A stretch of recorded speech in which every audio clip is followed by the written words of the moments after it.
بسم اللہ الرحمن الرحیم۔ ناظرین، اثر ٹائمز آفیشیل کے پروگرام قانون الہی کی اس سیریز میں ایک بار پھر سے آپ کا خیر مقدم ہے، اور آج پھر ہمارے ساتھ موجود ہیں جناب جعفر عسکری صاحب، اور چونکہ ان کے کچھ سوالات تھے جو انہوں نے پہلے کیے تھے، آج پھر وہ ایک سوال کے ساتھ ہمارے پاس حاضر ہوئے ہیں۔ آئیے ان سے ہی پوچھتے ہیں کہ ان کے کیا سوال ہیں۔ شوکت بھارتی صاحب، پہلے کے ایپیسوڈ میں آپ نے کہا تھا رسول اکرم صلی اللہ علیہ وآلہ وسلم جی دو چیزیں چھوڑ کر گئے تھے، جی ایک قرآن اور ایک اہل بیت۔ جی مسلمان سارے قرآن کا تو اقرار کرتے ہیں، لیکن اہل بیت سے تفسیر کیوں نہیں لیتے؟ اہل بیت سے قرآن کے معنی کیوں نہیں لیتے؟ کیا بات ہے! اہل بیت سے روزہ کیوں نہیں لیتے؟ اہل بیت سے نماز کیوں نہیں لیتے؟ اہل بیت سے شان نزول کیوں نہیں لیتے؟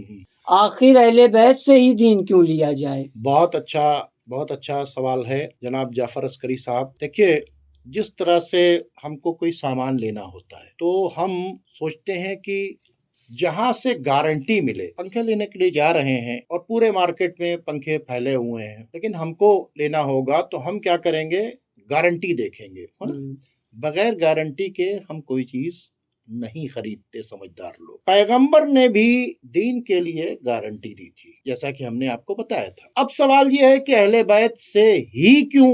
وجہ یہ ہے کہ پیغمبر کے سامنے کئی طریقے کے لوگ پنپ رہے تھے، جن سے خوف تھا کہ آگے چل کر یہ دین کو بدل دیں گے، تبھی پیغمبر نے یہ گارنٹی دی تھی۔ اب آئیے قانون الہی سے پوچھتے ہیں کہ کیسے کیسے لوگ تھے۔ تو قانون الہی یہ کہتا ہے کہ کچھ لوگ رسول اللہ کے پاس آئے اور کہنے لگے کہ ہم ایمان والے ہیں، ہم نماز پڑھتے ہیں، ہم روزہ رکھتے ہیں، ہم ایمان والے ہیں۔ قرآن نے کہا، یعنی قانون الہی نے کہا کہ یہ عرب کے بدو کہتے ہیں ہم ایمان لائے ہیں، ان سے کہو اسلام لائے ہو، ابھی ایمان تمہارے گلے سے نیچے نہیں اترا۔ تو اس کے مطلب ایسے لوگ موجود تھے کہ نماز بھی پڑھتے تھے، روزہ بھی رکھتے تھے، سب کچھ کرتے تھے، لیکن ایمان ان کے گلے سے نیچے نہیں اترا۔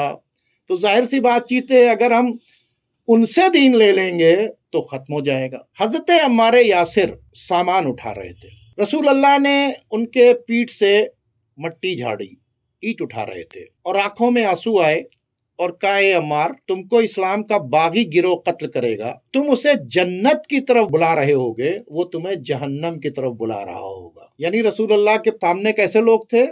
یعنی جو آگے چل کے جہنم کی طرف بلانے والے ہوں گے۔ پیغمبر انہیں کیا کہہ رہے ہیں؟ یہ اسلام کا باغی گروہ ہوگا۔ اگر بتائیے جو اسلام کا باغی گروہ ہے اس سے ہم دین لے لیں گے تو پھر ہم تو جہنم کی طرف چلے جائیں گے۔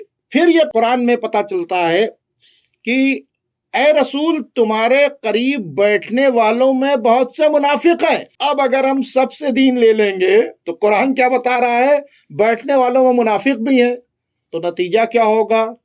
اگر ہم منافق سے دین لے لیں گے تو وہ جہنم کے آخری ٹھکانے کے اندر ہم بھی چلے جائیں گے۔ قرآن یہ کہہ رہا ہے کہ گھر کے اندر جو ان کی ازواج ہیں، سورہ تحریم میں بتایا جا رہا ہے کہ ان کے دل ٹیڑے ہیں، اور یہ بھی کہا گیا ہے، رسول، انہوں نے تمہارے خلاف جتھا بندی کر لی ہے۔ کس نے؟ پیغمبر کی بیویوں نے۔ سورہ تحریم پڑھیں، قانون الہی۔ اگر تم انہیں چھوڑ دو تو تمہیں ایسی بیویاں دیں گے جو اللہ اور اللہ کے رسول سے محبت کرنے والی ہوں گی، مومنہ ہوں گی۔ اور اے نبی کی بیویوں، اگر تم رسول کے خلاف جتھا بندی کر لو گی تو ہمارے رسول کا کچھ بگاڑ نہیں سکتی، کیونکہ اس کے لیے اللہ کافی ہے، ملائکہ کافی ہے، ایمان والے کافی ہیں۔ اب اگر ہم نے آنکھ بند کر کے ان سے دین لے لیا تو جو خود رسول کے خلاف جتھا بندی، یہ میں اپنے طرف سے نہیں کہہ رہا ہوں، میں قانون الہی سامنے رکھ رہا ہوں، تو اس کا مطلب ہم ازواج سے بھی دین نہیں لیں گے، اصحاب سے بھی دین نہیں لیں گے۔ اور اتنا ہی نہیں، ایک اور گروہ تھا، جب پیغمبر تبوک کی جنگ سے واپسی کے اوپر مال غنیمت تقسیم کر رہے تھے، اور کچھ لوگوں کو زیادہ دے رہے تھے، کچھ لوگوں کو اتنا نہیں دے رہے تھے۔ تو کچھ لوگ آئے اور انہوں نے کہا، یا رسول اللہ، آپ نے انصاف نہیں کیا، پیغمبر کی پیشانی کے اوپر بل پڑ گئے۔ کیا کہہ رہا تھا؟ نبی کو کلمہ پڑھ رہا تھا، نبی کا کیا کہہ رہا تھا؟ آپ نے انصاف نہیں کیا، عدل نہیں کیا، معاذ اللہ پیغمبر کو ظالم کہہ رہا تھا۔ آپ کی پیشانی کے اوپر بل پڑا، اس کو بھگا دیا اور لوگوں سے کہا پہچان لو یہ تم سے زیادہ نماز پڑھیں گے، روزہ رکھیں گے، سب کچھ کریں گے، لیکن دین سے اس طرح سے نکل جائیں گے جس طرح سے تیر چلائے کمان سے نکل جائے گا۔ اب ایک اور گروہ تھا جناب والا، بڑا خطرناک۔ اس گروہ نے پیغمبر کے سامنے مسجد بنائی تھی۔ کہاں؟ مدینے میں۔ اس کا ذکر قرآن میں ہے، مسجد زرار کی شکل میں۔ کس لیے؟ والذین اتخذوا مسجدا ضرارا، کس لیے؟ رسول کو تکلیف دینے کے لیے، وکفرن اور کفر پھیلانے کے لیے، وتفریقا بین المؤمنین اور ایمان والوں کے درمیان تفرقہ پھیلانے کے لیے۔ کیا بنائی تھی؟ مسجد۔ کس نے بنائی تھی؟ مسلمانوں نے۔ مسجد کرسچن تو نہیں بناتے، آتش پرست تو نہیں بناتے، ہندو تو نہیں بناتے۔ مدینے میں مسجد بن رہی تھی، کس لیے؟ کفر پھیلانے کے لیے۔ کس لیے؟ رسول کو ضرر دینے کے لیے۔ کس لیے؟ تفرقہ پھیلانے کے لیے۔ اللہ نے کہا اے رسول جا کر اسے گروا دو۔ پیغمبر نے اسے گروا دیا۔ قانون الہی میں مسجد ضرار کی شکل میں اس کا ذکر ہے۔ اس کے مطلب پیغمبر کے سامنے اتنے طریقے کے لوگ پنپ رہے تھے، اب ذمہ داری تھی کہ کہیں امت ان میں سے کسی سے دین لے کے گمراہ نہ ہو جائے۔ اس لیے پیغمبر نے کہا تھا میں اپنے بعد دو گراں قدر چیزیں چھوڑ کے جا رہا ہوں، ایک قرآن اور ایک اہل بیت۔ اس کو پکڑو گے، اب سمجھ میں آیا؟ اہل بیت کو پکڑیں گے تو نہ وہ منافق ہیں، نہ وہ باغی ہیں، سمجھ جائیں بات چیت کو، نہ وہ گمراہ ہیں، نہ ان کے اندر کوئی کمی ہے، نہ انہوں نے کبھی رسول کے خلاف کوئی سازش کی ہے۔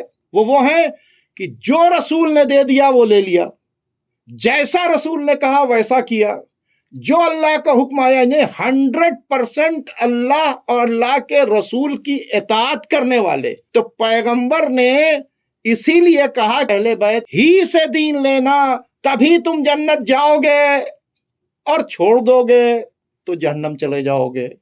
یہ میرے سوال کا جواب ہے، اور وقت بھی میرا ختم ہو گیا ہے۔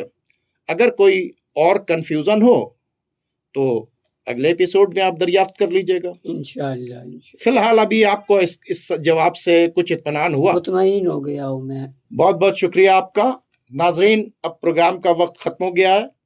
انشاءاللہ اگلے ایپیسوڈ میں اگر کوئی نیا سوال آئے گا ہمارے پاس تو ہم اس کو ضرور آپ کے سامنے رکھیں گے، اور امید کرتے ہیں کہ آپ ہمارے چینل کو لائک کریں گے، شیئر کریں گے، سبسکرائب کریں گے، چونکہ ڈیمانڈ یہ تھی کہ چھوٹے چھوٹے پروگرام بنائے جائیں، وقت لوگوں کے پاس کم ہے، اس لیے ہم نے میکسیمم 10 سے 12 منٹ کا پروگرام بنایا ہے کہ اپنے پروگرام کو کم سے کم وقت کے اندر ختم کر دوں، اور امید کرتے ہیں کہ آپ اس کو شیئر کریں گے، لائک کریں گے، سبسکرائب کریں گے، اور اپنے سوالات آپ ہم کو ہمارے ای میل پر بھی بھیج سکتے ہیں۔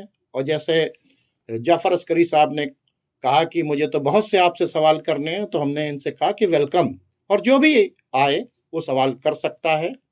ہم کوشش کریں گے کہ جوابات اپنے چینل کے ذریعے آپ تک پہنچائیں۔ اب آپ ہمیں اجازت دیجیے، ہمارے مہمان کو اجازت دیجیے۔ خدا حافظ۔